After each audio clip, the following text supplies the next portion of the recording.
Hello everyone, welcome to the ninth video of my video series on set theory. Last video में हमने discuss किया था complement of set के बारे में, उसके कुछ प्रॉपर्टीज के बारे में और कुछ लॉज के बारे में, जिसमें मोस्ट इंपॉर्टेंट थिंग था आपका डी मॉर्गन्स लॉ। उसके अलावा हमने कुछ और ऑपरेशंस को डिस्कस किया था, जिसमें दो ऑपरेशंस के बारे में मैंने आपको बताया था, डिफरेंस ऑफ सेट और सिमेट्रिक डिफरेंस ऑफ सेट के बारे में मैंने आपको बताया था। और इन सब चीजों को हमने वेन डायग्राम के हेल्प से भी समझने की कोशिश की थी। आज हम लोग इसी टॉपिक को आगे कंटिन्यू करते हुए कुछ स्पेशल रिजल्ट्स के बारे में बात करेंगे। तो चलिए आज का वीडियो शुरू करते हैं। तो आज हम लोग कुछ इंपॉर्टेंट रिजल्ट्स पढ़ने वाले हैं, इंपॉर्टेंट रिजल्ट्स। और अगर आपको मेरी कल का वीडियो ध्यान हो या मैंने जो लास्ट वीडियो में बताया था वो ध्यान हो, मैंने आपको एक स्टेटमेंट दिया था कि डिफरेंस कोई नया टाइप का ऑपरेशन नहीं होता है, डिफरेंस एक स्पेशल केस ही है या एक स्पेशल वे है या स्पेशल ऑपरेशन है जो इंटरसेक्शन और यूनियन से बन सकता है। तो आप देख सकते हो कि यहाँ जो मैंने इंपॉर्टेंट रिजल्ट्स लिखे हैं उसमें मैंने लिखा है कि अगर ए और बी कोई दो सेट है तो A minus B A intersection B complement होता है, B minus A B intersection A complement होता है। तो ये दो जो पहला रूल है ना, या ये जो पहला रिजल्ट है, ये आपको ये सोचने के लिए मजबूर करेगा कि अगर a माइनस बी को इंटरसेक्शन और कॉम्प्लीमेंट से समझ ही सकते थे तो इस ऑपरेशन को क्यों लाया गया था।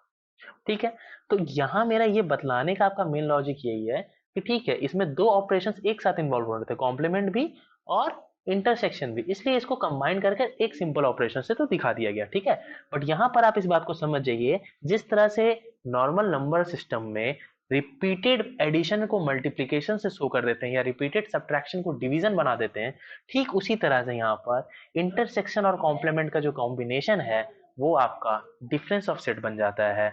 और अभी आपको मैं आगे बताऊंगा, अब आप समझ चुके होंगे क्योंकि सिमेट्रिक डिफरेंस मैंने आपको पढ़ा दिया है। और सिमेट्रिक डिफरेंस अगर आपको याद हो तो symmetric difference of two sets क्या होता है, A minus B union B minus A.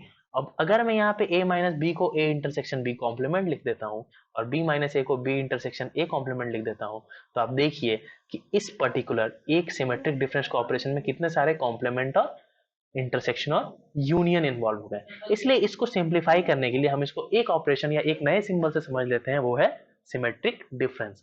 But आज के वीडियो का जो क्रक्स होगा वो यही बताने का कोशिश होगा कि ऑपरेशन बेसिकली तीन है, इंटरसेक्शन, यूनियन और कॉम्प्लीमेंट, बाकी सब इसके स्पेशल केसेस हैं। तो चलिए अब हम लोग इन चीजों को, ये स्पेशल रिजल्ट्स को एक एक करके इंडिविजुअली डिस्कस करते हैं और समझते हैं। ठीक है, तो पहले दो रिजल्ट देखते हैं कि क्या सच में a minus B A intersection B complement है और b minus A B intersection A complement है। ये देखने का बेस्ट तरीका क्या है, वेन डायग्राम। तो चलिए वेन डायग्राम एक एक करके बनाते हैं। a माइनस बी बनाना है तो सबसे पहले सेट a ले लिया मैंने, ये a और b है, सेट a को सेट कर दिया, तो ये क्या है, ये सेट a है। अब इसको हम लोग डिफरेंस निकालेंगे, मतलब a माइनस बी क्या होता है, a के एलिमेंट्स को ले लो और b के एलिमेंट को छोड़ दो। तो सर देखो, ये जो कॉमन पार्ट था ना, इसमें b भी आ रहा था, तो इस एलिमेंट, इस वाले रीजन को आप अनसेट कर दो। तो जो बचा हुआ रीजन बचा वो क्या बन गया, a माइनस बी। ये सेडेड रीजन क्या हो गया, a माइनस बी। इसमें सिर्फ a का पार्ट है जो b के साथ कॉमन था, उसको मैंने हटा दिया, तो ये रीजन हो गया a माइनस बी। ठीक है, तो ये तो a माइनस बी हो गया। अब a इंटरसेक्शन b कॉम्प्लीमेंट देखते हैं। तो a तो अपने पास ऑलरेडी है ना ये सेट, अब अपने को b कॉम्प्लीमेंट चाहिए, तो b कॉम्प्लीमेंट लेके आते हैं। तो देखो b कॉम्प्लीमेंट क्या होगा, b को छोड़ दो, बाकी सब कुछ सेट कर दो, तो b कॉम्प्लीमेंट भी मिल गया। चलो b कॉम्प्लीमेंट ये रहा। अब a और b कॉम्प्लीमेंट में कॉमन क्या है, बोला सर ये वाला रीजन, बस ओनली a वाला रीजन। ठीक है, तो इसका रिजल्ट क्या आता है ये ऑपरेशन को परफॉर्म करने पे, बोला सर सिर्फ ये रीजन आपको दिखेगा, a इंटरसेक्शन b कॉम्प्लीमेंट। और आप कंक्लूड क्या कर रहे हो कि ये और ये तो सेम चीज है, इसका मतलब ये 100% ट्रू रिजल्ट है और वैलिड रिजल्ट है और मुझे किसी और सेट को लेकर के वेरीफाई करने की जरूरत नहीं है, क्योंकि वेन डायग्राम तो यही कह रहा है।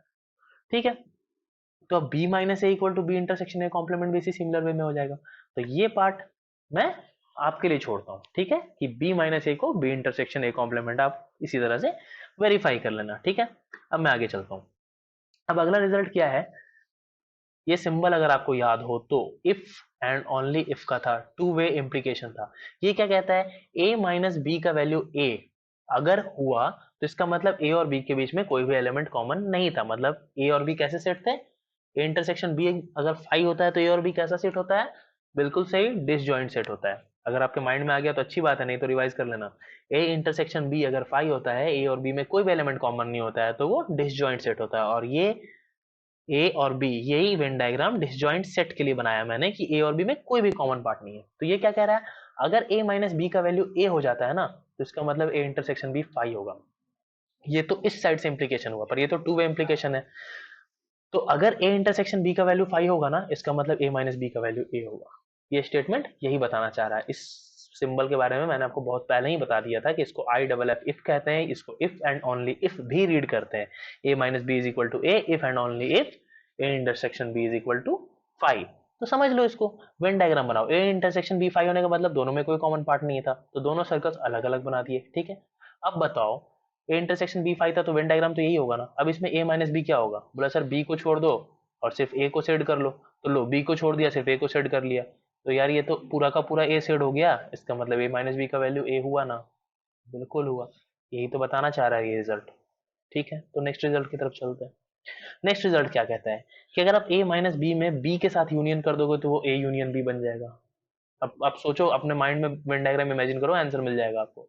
और a माइनस बी के साथ b का इंटरसेक्शन कर दोगे तो एम्प्टी सेट मिल जाएगा। तो आप मन में इमेजिन करो वेन डायग्राम, आपको बिल्कुल क्लियर हो जाएगा। और नहीं क्लियर हो रहा तो यहाँ देख लो, ये क्या है। बोला सर ये तो सेट ए आपने बनाया है, सिर्फ ए को सेट किया ना तो सेट ए आपने बनाया। ठीक है, चलो डिफरेंस ले लेते हैं। डिफरेंस ले लिया तो ये तो a माइनस बी मिल गया, b को हटा दिया, b के साथ यही कॉमन पार्ट था, बीच सेंटर वाला, इसको हटा दिया, तो अब ये क्या बच गया? a माइनस बी या ओनली a। ठीक है, अब क्या है, अब इसको यूनियन करा देते हैं b के साथ। तो जैसे ही b के साथ तुम यूनियन कराते हो तो ये b का पूरा पार्ट सेट करोगे ना? बोला हाँ कर दिया ना, लीजिए पूरा पार्ट सेट कर दिया। तो यार क्या हो गया, ये a यूनियन b ही तो बन गया, a और b पूरा का पूरा सेट हो गया, मतलब a यूनियन b बन गया। क्लियर है? बोला हाँ बिल्कुल क्लियर है, कोई डाउट नहीं। ठीक है, अब क्या करना है?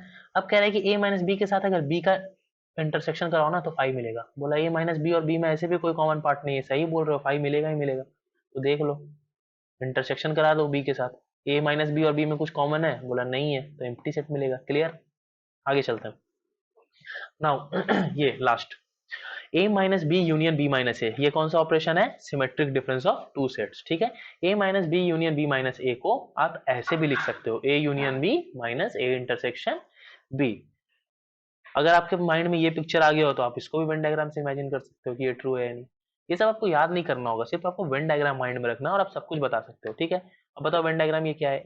a माइनस बी ये वाला रीजन हो गया ना, b माइनस सी ये वाला रीजन हो गया, दोनों को सेट करके दिखा दिया। ये क्या बन गया? a minus B union b minus A, या फिर इसको क्या कह सकते हैं? a symmetric difference b। ठीक है, अब इसको देखते हैं a यूनियन b और a इंटरसेक्शन b में डिफरेंस लेकर के। ठीक है, तो ये लो, a यूनियन b क्लियर है, a और b को पूरा सेट कर दिया। बोला हाँ a यूनियन b क्लियर है। इसको क्या करना है? अब डिफरेंस लीजिए इसका a इंटरसेक्शन b के साथ, मतलब a इंटरसेक्शन b वाला रीजन हटा के निकालिए। तो a इंटरसेक्शन b का रीजन हटा करके निकाल देते हैं। ठीक है, किस कौन है इंटरसेक्शन b का रीजन? तो यही है ना, इसको हटा करके निकाल देते हैं। तो इस वाले फिगर में से इस वाले रीजन को निकाल देना है। तो रिजल्ट कहाँ जाएगा? रिजल्ट आपको वापस से यहीं पे लेकर के आएगा। बिल्कुल ये वाला रीजन हटा दिया ना, तो यही चीज बन के आ गया कि नहीं? तो ये क्या है? Symmetric difference. तो आज का मेरा कंक्लूडिंग स्टेटमेंट क्या है? सेट थ्योरी है just three operations, union, intersection और कॉम्प्लीमेंट। इसके अलावा आप जो भी ऑपरेशन पढ़ रहे हो, चाहे आप सिमेट्रिक डिफरेंस पढ़ो या फिर आप डिफरेंस पढ़ो या फिर आप क्वेश्चन में कोई और नया ऑपरेशन या आपको कहीं और कुछ अलग सा दिखता है, वो सब सिर्फ स्पेसिफिक इंप्लीमेंटेशन होगा इन्हीं तीनों का, कुछ नया नहीं होने वाला है। एंड द इंपॉर्टेंट थिंग कि आप वेन डायग्राम को माइंड में रखो, आप सेट थ्योरी के सारे क्वेश्चंस को सॉल्व कर सकते हो। इसके नेक्स्ट वाले वीडियो में मैं प्रैक्टिकल प्रॉब्लम से स्टार्ट करने वाला हूँ, उससे रिलेटेड फॉर्मूलाज बताऊंगा, और उसके आगे वाले आने वाले 3-4 वीडियोज में हम लोग सिर्फ और सिर्फ न्यूमेरिकल करेंगे। तो आज के लिए इतना ही। Thank you very much for watching, and please do subscribe my channel and like, share, comment also. Your feedback is really very important. Thank you very much.